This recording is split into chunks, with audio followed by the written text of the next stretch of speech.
Hello, friends from Cinco, Razones, Deportes Network. We're back with the third episode of the Black and Pink show. And today, besides having, as usual, Austin Robillard with me, I have also Pieter Brown here from Futbol Miami TV. Pieter Brown, welcome, Peter. Welcome, Austin, back to the third episode of the Black and Pink show. Peter, it's great to have you, man. Yeah, thanks for having me. Great to be with you guys. Yeah, for sure. We are getting closer to the season, and I know Austin is very excited. He's been watching a lot of football from Inter Miami, and I know he's been texting me every day. Just, hey, I have this, I have that. I know, Austin. Season's getting close and close. They won their last game, their last friendly game against the Rowdies. How do you guys see the team? Well, yeah, I went to both of the Tampa games up in St. Petersburg, and the game that they won. Keep in mind, it was really their B team. But the positive is it's a win, Peter. It was a win, and they looked good, right? So the B team. How did they play?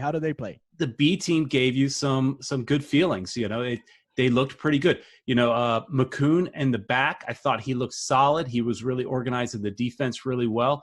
And he's probably starting on the bench this season because I know they feel like he's got some more growth and some time to do that growing. But it's promising. He looked really, really good in the back. But clearly, if you're going to have a choice between Figal and McCoon, you're going to go with Figal. But they looked good in the back. The midfield looks pretty good. The first half really was controlled by Inter Miami, and the second half, Tampa woke up a little bit and got a little more of the ball. And Tampa, they're not a bad championship side, so it was a good challenge for the B team. I think they held up well. The A team, which played the week before against Philadelphia Union, I think that was a little more of a mixed bag. You saw some potential once in a while, but they were really disorganized quite a bit. Kind of what you would expect from an expansion team playing another MLS team. So no shock. But when Pizarro came in, obviously, he calmed things a little bit, but they still have some room to grow. It seemed as though when I watched your video on your YouTube channel, when Pizarro got in, it seemed like everything was being played through him. Is that totally true? Yeah, no, totally true. And Pizarro, it was interesting because you wonder what is Pizarro's position, especially when you have somebody like Lee Nguyen. They both basically play the same position. So where does he end up on the field? Well, in that game, keep in mind, they had not yet practiced at all with Pizarro. His position was wherever the heck he wanted to be in the attack. He was everywhere in the attack. 1 minute, he's the number 10. Next minute, he's a winger. Next minute, he's a forward. He was anywhere he felt like going, followed the ball, followed the attack. And Lee Nguyen set him up perfectly for that one goal that he scored. He just literally teed it up, and Pizarro just took it. Took a couple little fakes and shot the goal. And so, yeah, Pizarro is definitely and that's a big question is where is he going to play? Is he going to be more of a temporary number 9, which is not really his position, but it's a position of need for Inter Miami? We don't know. Yeah, it should be interesting. What do you think, Austin? Can he be like a false 9 like Barcelona used to do with Messi sometimes? I'm playing that role. Yeah, I think a false 9, that's not a terrible shout. But yeah. I just, when it comes to Diego Alonso and his tactics, is he totally going to want to switch it up and go away from his 4-2-3-1 that he's used to playing back in Mexico? Or, we saw a weird 4-5-1 formation almost. There were 5 midfielders in the game against Tampa. So it's going to be interesting to see. I think Lee Nguyen, it'll be good for him to get back in an attacking mid-role because in LAFC, Bob Bradley had him playing a lot more defensive, which, you lose his creative ability, which is so vital to a team. But if him and Pizarro both get on the field together in some formation that can work, it would be awesome. But like I said, the number 9 is going to be the real key here. We don't have one right now that we can really say we can want to rely on. Agudella's out injured and Carranza are out injured. So we're going to have to rely on Robinson or Kiesewetter if he wants to play a true number 9 up top. We did a piece on Kiesewetter earlier. And then, Robbie Robinson is that guy that we got from the MLS Super Draft, the number 1 pick. We went high on him. He's a very talented kid. He looks tall, big. He did get the goal against Tampa. were they feeding him a lot up top against Tampa, or what was going on there with Robbie Robinson? Yeah, he's really active up top. I mean, he runs a lot. He definitely looks promising. He's is going making himself open quite a bit. So yeah, they definitely fed him as much as they can. And unfortunately, I haven't seen Kiesewetter yet because I was hoping he would get the start in that Tampa game because Agreed. He did not play in the week before against Philadelphia Union. So I was hoping we would get to see him. I'm assuming he played in the closed door match against FC Dallas, but nothing's been released. We don't know. Same thing with the Charleston Battery match too. He might get some minutes there. Right. So that's an assumption. I wanted to see him. So but we didn't get that chance. I got to see Robinson twice. He's definitely promising. I could see him starting in that number 9. But then again, it's hard to compare when you haven't seen the other option. True. So it will be a surprise when Alonso rolls out his starting 11 this Sunday. So Peter, are you happy with the way Inter Miami is taking this first season, like not bringing yet number 9 like Cavani, like some people announced, or another star that maybe could play in the number 9 position or in attacking positions? How do you feel about the way the team is handling that side? Well, I guess I'm kind of split because you're asking maybe the wrong person in one way, in that I am such I want MLS in South Florida so bad that at the end of the day I don't care. Right. Okay. I was there supporting Miami Fusion, going to all those games. I was there when the team folded, and I was very involved with a small group of supporters that were doing everything they can to bring soccer back to South Florida. We bugged Don Garber so much that he granted like a town hall meeting with us. So I just want soccer in South Florida. So at the end of the day, I'm just happy they're on the field. Having said all that, they did promise a lot, and they did kind of lead us down this path to think that we were going to be the Galacticos. We were. Yes. Yeah. Where is that now? I know that they've had these conversations, with all these big name players. They've had, but they haven't closed any deals. And so, is that a good thing that they're being smart and not overpaying? I don't know. Or have some of these players turned them down? Is MLS in Miami not as attractive as we thought it was? I mean, we thought this was a destination that everybody wants to go and retire in South Florida. Because, look, you're talking to these older players. That's kind of what you may be thinking. Get a couple good years out of them, and then it's kind of retired. But it didn't happen. So maybe it's not as sexy as we thought it was. But, you got to have faith. Paul McDonough, he's done this. This is the 3rd time he's done this. But, of course, he's not, he can make mistakes. It's just as much as anybody else. I was expecting at least one big name player so that, you put that face up on the billboard. People know who that person is. It's partially for the play on the field and partially for promotion and marketing, because that is a massive part that has not really been addressed. This team is so far behind on so many things in the front office. We're all talking about what's happening on the field. I think the field is not that bad. They've got a lot of young talent that's exciting. It's a little bit like what Paul McDonough did in Atlanta. And when I spoke to Paul at the stadium one day when I was peeping around the perimeter, he said that it was basically the same thing when he built Atlanta. Nobody knew who these players were. Nobody was excited about those players, and they questioned all his decisions at that time, and it worked. So he's obviously working on that same kind of philosophy and same thought that. And I asked him, "Where's our stars?" His question to me was, "Define star." Right. And so he's battling my thoughts on the stars, but I think they're on the field. I think it'll work itself out. I think we're better than what some people may say, but we're not as good as we were hoping. Yeah, I agree with that. And what I see from the Atlanta United, I had the opportunity to be there in the last MLS Cup they won. And when you see that team, you really don't see those huge names that we were mentioning before. Like if you see the actual case of the Joseph Martinez career, he wasn't really a star when he played in Torino in Italy or the clubs he played in. So I guess that's the concept he was talking about. But saying that, or that being said, Jorge Mas confirmed, according to Michelle Kaufman, that they were close to signing Agustín Almendra from Boca Juniors. Yeah. Could that be a good solution for you? Would you be happy? You think the fans here in Inter Miami would Do we need another number 8? That's my question. I don't know with Trapp and Ulloa. I don't know if we need a number. I mean, of course, having a young talent like that is good. I just want to get your thoughts, Peter, because you were at both the games. Do we need another midfielder? Yeah, that's where we're overloaded, right? We need that number 9 is what we need. Yeah. But you can't turn down a talent like Almendra. I mean, yes, people are calling him the next Riquelme. So you can't say no to Riquelme, right? You find a way to put him on the field. Of course. Yeah. So I guess, Will Trapp. I mean, I was excited when they brought in Will Trapp. I thought very excited. Very, very that was very big for us. Yeah, but if you got this guy and he's playing in a similar position, I'm okay with setting Trapp if this guy is all that they say he is. Now, I'm not a big Boca Juniors watcher or viewer, so I really haven't followed him. He just came on my radar once Inter Miami started talking about him. Yeah.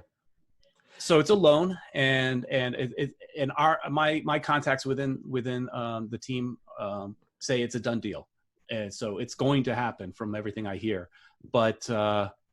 And it's young, promising talent. So I guess you can't lose on that. Yeah, it's not something you can be mad at per se. No. It's just, It's just, is it what we need the most? And I would say no. But I think if they were working on it before all these injuries, it might as well follow through and then go on with something later on. Yeah, and those injuries that's what's the surprise is, in one of my recent videos, you could see Carranza on his little scooter wheeling around. Yeah, we saw. Yeah, that's a video we released this week, and he's on at least it's pink. So True. He's got the branding down. But then when Agudelo went down, and Agudelo was still a question mark because Agudelo is not necessarily the Agudelo of old, the Red Bull Agudelo. It's very different than the New England Agudelo. So which one do we have? Mm-hmm. We don't, and unfortunately, we're not going to know. And we haven't really heard how long is he going to be out. I'm not sure. Yeah, I have no idea. They didn't release anything. They're real quiet about that. Yeah. Yes, and that could be bad news. But anyway, we have to remind people that in MLS we have different calendars from European leagues, so it's gonna take some time maybe to bring a star that's still playing somewhere in a good club, hopefully in Europe. But going past that subject already, we have a power ranking from ESPN, and I know you guys are not happy about it. I don't like rankings anyway because they're not really a good. I don't know. I think they don't really reflect what their teams are. But anyway, here you go. I know you guys want to talk about these rankings, so here we go. ESPN power rankings for MLS and Inter Miami. It's 25th out of 26. It's Inter Miami that bad? Listen, okay. Here's my thing. One, it's not Nashville that's in 26. It's FC Cincinnati, which makes sense. But yes. I think if you compare both of our rosters, our roster against Nashville's, I don't know how you rank us below them. I don't know. Peter, what are your thoughts? Who did this ranking? Jason Davis did this ranking. I guess he's a reputable guy. But, I don't have a problem with being at the bottom because we're unknown. But yeah, I think most pundits would tell you we're expected to be higher than Nashville. The expectation is that most pundits think that Miami will make the playoffs or almost make the playoffs, come really close. And everybody else thinks that, and those same pundits think that Nashville could be one step above Cincinnati, kind of maybe compare it to Orlando, right? As well. They have never made the playoffs in their years. So that's the biggest surprise is where we are against Nashville. I have no problem being on the bottom. We're unknown, but I want to be above Nashville. Agreed. 100% agreed. I have the optimism that I think we're going to make the playoffs. Even if it's that last seed, I really think we can. I think we're talented enough, and we've brought in the names. They're not, the highest, most marketable names, but after all the research that I've gotten to do working for the network and being able to write about them and research as much as I possibly could to learn about these kids, not kids, I mean, most of them are kids, to be honest, A lot of them. A lot of them Young are. men. It's just young men, we'll say. But there are a lot of names that will bring star power. I mean, and I think that you'll see another – I don't want to say we'll be just like Atlanta, but I think in terms of in 2 years. Yeah, in terms of creating names and MLS stars, I think that there's a couple of people that we have that will turn out. Pellegrini being one, Carranza being one, and honestly, even Lewis Morgan being one. I actually got a chance to talk to a Celtic fan when I was serving at a restaurant, and there was some guy with a Scottish accent, so I asked him where he was from, and we started just talking. He said he's from Scotland, and I asked him about Lewis Morgan because he said he was a Celtic fan. He said, you guys got a really good kid on your hands. I mean, he is talented. We loved him in the short amount of time he had with Celtic because he was on loan at St. Mirren and stuff like that. Yeah. He was a fan favorite in Scotland, and he's 23. He's extremely confident. If you watch his tapes, he's extremely confident. He loves a long shot. He can dribble past defenders. He's quick.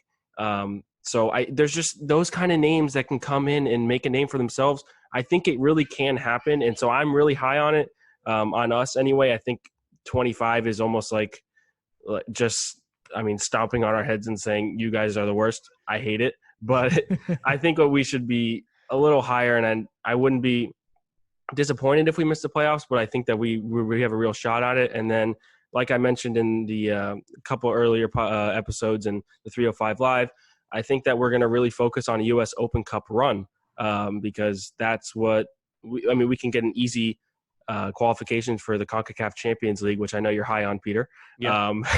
So the Champions League, that's something that might be in Paul McDonough's head. Going far in the Open Cup, I think we're a deep enough side to where it won't, kill our rotation and stuff like that. I think we have enough guys to slot in.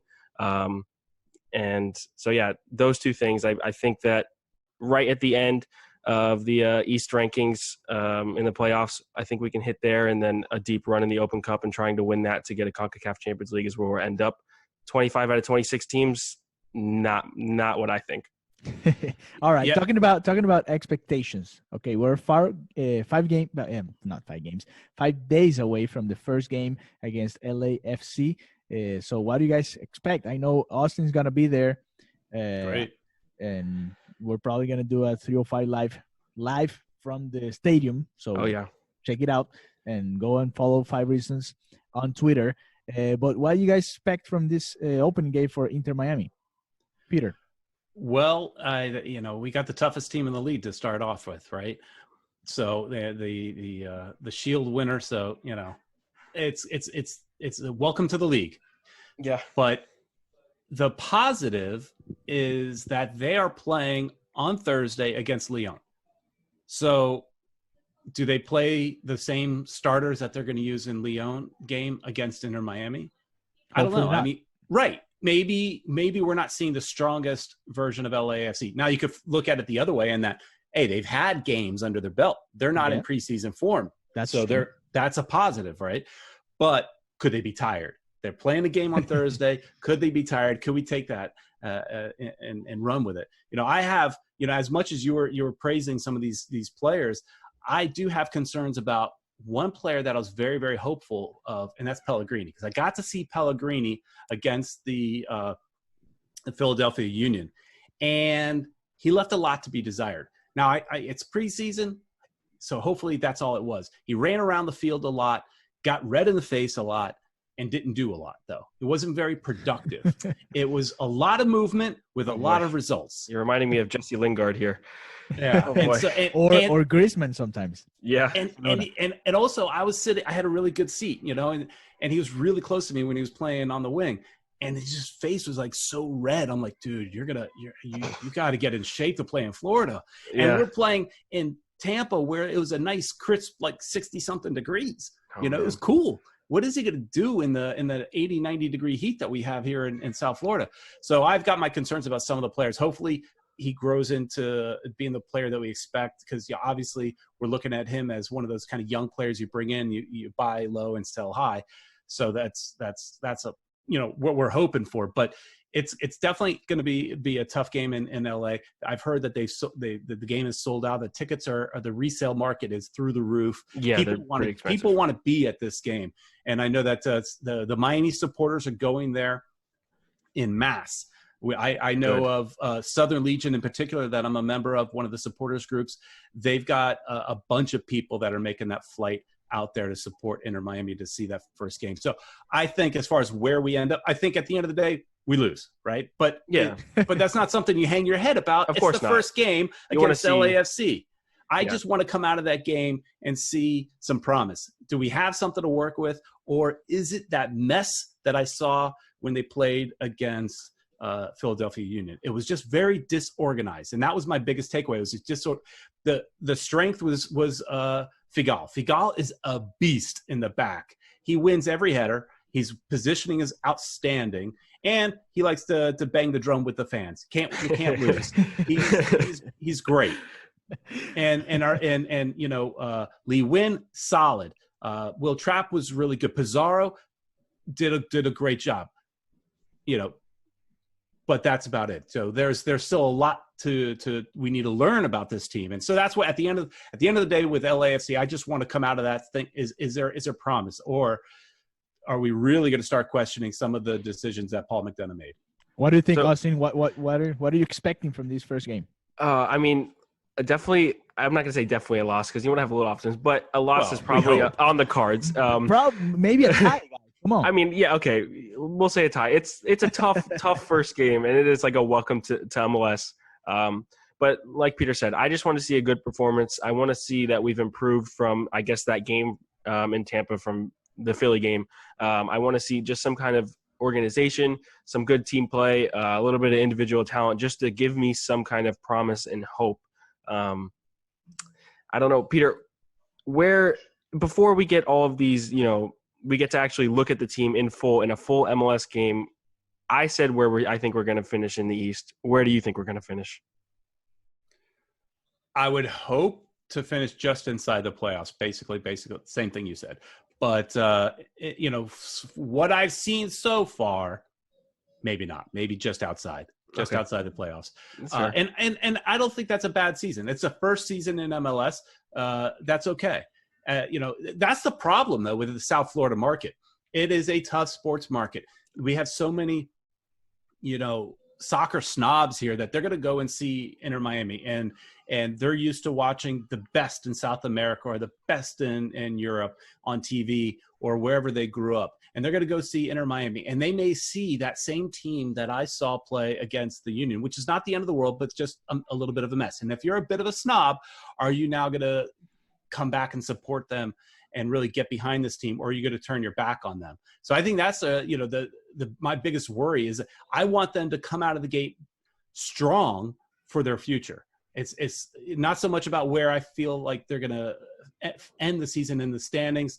I just need them to be good enough to get the people to get behind them, because again, the supporters down here, they're fickle in all sports. And we want winners. And if you're not winning, they turn and they're going to come back and they're going to look at those promises that were made and were not delivered. Paul McDonough did say several times, and he really outlined it, why he did not want to go to the summer transfer window. He wanted somebody now because he felt that if you wait till the summer, you're only going to probably have them for about 10 games, especially with all the international competitions that are coming over the summer. You're going to pay a lot of money for somebody that you're really not going to have a lot. And how much difference are they going to make in those 10 games? So he was really adamant about getting somebody in the winter. Now, obviously, that's not happening because who can we get now? I mean, it's really nobody. It's nobody that you want. And so you have to wait till the summer. Roger Martinez? Yeah, but do you want Roger Martinez? More importantly, do you want his agent? I don't want his agent. I've heard that was... The agent wants to be a DP. And that's funny is that I say the agent wants to be a DP. That was when I had my conversation with Paul McDonough. I had mentioned to him that clearly Diego Alonso was not our first choice, was not our second choice. Probably wasn't even our third or fourth choice. He may have been our fourth choice. Mm-hmm. And he said, well, we had been having conversations with him for a long time. And I mentioned to him, well, if he was your first choice, you would have hired him back in September when he became available. 100%. Right. And so, our choices are we're dwindling, in going through all facets of this team. And so at the end of the day, we got what we got, and hopefully it's good enough for the fickle South Florida fans. And just, not everybody's like probably us. Like, I'm going to be there rain or shine regardless. Even if they are Cincinnati, I will be there. But God, I hope they're not. Yeah, let's really hope they're not Cincinnati. What do you think about an Open Cup run? Before we end up this episode, we need your starting 11 for the first game of the season. Starting 11. Oh, yes. Yeah, starting 11. We like doing this here. I should have been. I should have been prepared. Yeah. Just from the top of your head. Here's my concerns. Yeah. I thought you pencil in or you ink in Ben Sweat, right? He makes sense. He's a defender that has got MLS experience up in New York. He was solid. I saw him. I was not impressed. All I saw was Figal yelling at him in Spanish, and I wondered, does Ben Sweat speak Spanish? I don't think he does. Oh, man. All right, Austin, what were you asking, Peter? I was just going to say, what are your thoughts on an Open Cup run that I mentioned? Oh, I think that's great. I think it's definitely look, if you feel like you're not coming out of the gate super strong, and you're maybe not going to really go for that MLS Cup in your first season, which would be, I think there's only one team that's done that, which was Chicago Fire back in 1996 or 1998, I think it is. I don't think anybody else has done that in their first year. So, yeah, definitely put your focus on something that is maybe a little more reachable. And so, you could play a few of the lower level teams, some USL teams, working your way up, gaining your confidence and all that.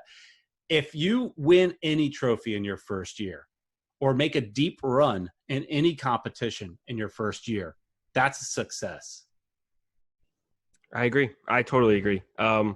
I'm going to go quickly through my starting 11, and you tell me if you have any disputes. Okay, Peter? All right, let's do that. Yeah, I've got Robles in the Robles starting, who was named captain. Classy move by Beckham to come to training and give it to him.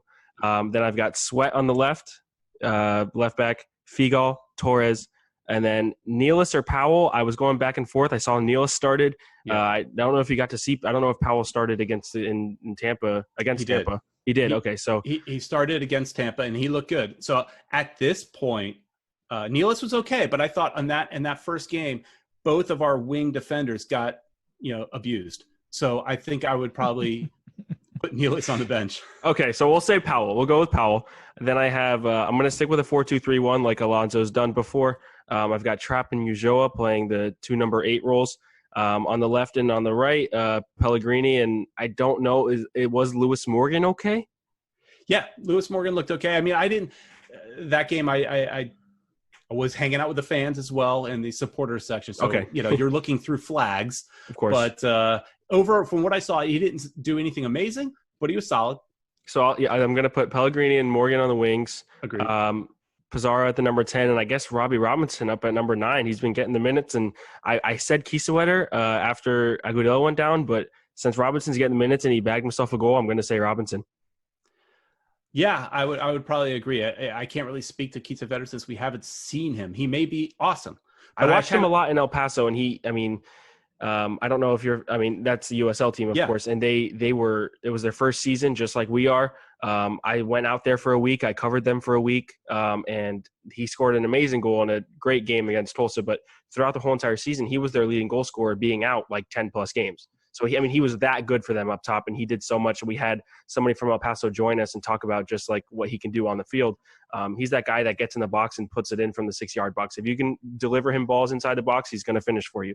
So that's why I was high on him, just because of that personal experience and getting to actually watch him live and follow him so much with El Paso. But if Robinson's done well in training and he's getting the minutes, I'm okay with that 100%. Do what's best for the team. Yeah, but with Kiesewetter, he was in USL, and I figure he's in USL for a reason. He had just left Germany. He was with Dusseldorf before he went to El Paso. There was an extended period of time where he didn't have a team. He went through like one window without having a team, and then that's when El Paso brought him in. He was with Dusseldorf. He played in the second Bundesliga. I think he only had one appearance in the actual Bundesliga when Dusseldorf was there, and now they're back in the Bundesliga. But when he was in Germany. He played a lot in the second Bundesliga. But after he got cut from them, I memean, didn't have a team. He has made national team appearances, which is another, good thing. He's only 26 or 27. He's not old, but he's experienced enough, I think. I don't know. It's a toss-up for me at the number 9. I just kind of hope we bring someone in so I can be settled. Yeah, well, imagine if we get another injury. What we could see too is I question, could they possibly put Pizarro up top? Yeah. Now that's not his position, but in the game that I saw him, and he did play that position at times. When he came in and he replaced Agudelo, he went to Agudelo's position, and eventually, like I said, he floated around to wherever he felt comfortable. But he definitely played that role. So could they potentially put him as the, like you guys said, the false 9 or whatever? Could they put him up top? Be out of no other real option. I could definitely see a 4-3-3 false 9 and then slot Lee Win into the midfield so he's not too attacking or he's not too defensive, and have Trapper Ulloa. Yeah, it might be the better way to go, and have the wingers too. It's going to be interesting. We'll see on Sunday. Yeah, absolutely. We'll see on Sunday. So thank you, Pieter Brown, for coming to this 3rd episode of the Black and Pink Show. Remember to follow him, subscribe to their YouTube channel, Futbol Miami TV. Football in Spanish, Futbol Miami TV. So follow them there. Thank you, Pieter, for coming. Thanks so much for having me. It was a blast, guys. Yeah, thank you, Pieter. Yeah. And Austin, I'll see you on Sunday on our 305 Live. So you enjoy your travel to Los Angeles. Thank you. I appreciate it. Coronavirus, though. Yeah, I'll try not to. Don't bring it back here. Listen. Keep it there. Get it, stay there. Oh, man. Crossing my fingers.